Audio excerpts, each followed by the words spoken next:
पंजाब के रहने वाले राष्ट्रीय स्तर के एथलीट ऋतिक सक्सेना बीटेक की पढ़ाई करने के बाद हिंदुत्व के प्रचार के लिए 4 धाम और 12 ज्योतिर्लिंग की पैदल यात्रा कर रहे हैं। इस क्रम में देर शाम में जमशेदपुर पहुंचे, जहां आज स्टेशन से हल्दी पोखर होते हुए ओडिशा जगन्नाथपुरी धाम के लिए प्रस्थान कर गए।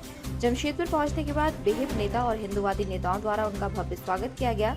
स्टेशन हनुमान मंदिर के पास उनके चरण धोकर उन्हें जलपान करवाया गया। हाल ही में उनके द्वारा बैद्यनाथ धाम में बाबा बैद्यनाथ के दर्शन करने के बाद अब वे पूरी धाम दर्शन के लिए कूच कर चुके हैं। रोजाना 40 से 50 किलोमीटर उनके द्वारा पैदल चला जा रहा है। 4 धाम और 12 ज्योतिर्लिंग की पैदल यात्रा में जगह जगह भक्तों द्वारा उनकी सेवा की जा रही है। देर शाम जमशेदपुर पहुंचने पर मानगो गुरुद्वारा में उन्होंने रात्रि विश्राम किया और सुबह पुनः ओडिशा के लिए प्रस्थान कर गए।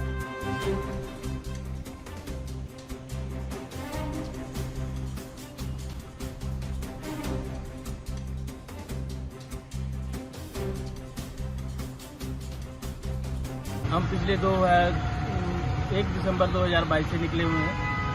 हमने सालासर धाम, बागेश्वर धाम, मेहंदीपुर, बालाजी, खाटू श्याम, रायपुर देवी, कांगड़ा जी, ज्वाला जी, चिंतपूर्णी, नैना देवी, टेटा और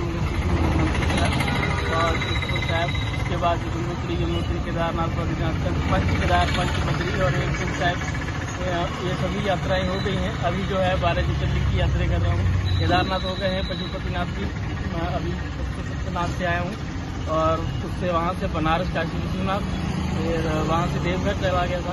अभी देवघर से जो है हम मल्लिकार्जुन जा रहे हैं, हैदराबाद, और अभी जो है टाटा नगर हमें हम है और यहाँ से हम जो जा रहे हैं उड़ीसा के लिए, जगन्नाथपुरी। जमशेदपुर आप कब पहुँचे? कल रात। कहाँ पे ठहरे थे? जो है मानगो गुरुद्वारा है जी, वहाँ पे रुके थे। तो आपका पूरा नाम? ऋतिक सक्सेना। अभी आगे ये यात्रा कहाँ जाएगी?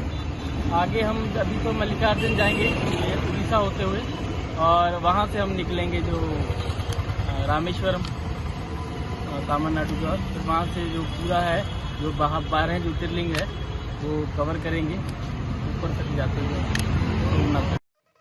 अभी तक आपने जोहार झारखंड न्यूज चैनल को सब्सक्राइब नहीं किया है तो आज ही सब्सक्राइब करें, लाइक करें और इसे शेयर करना बिल्कुल न भूलें।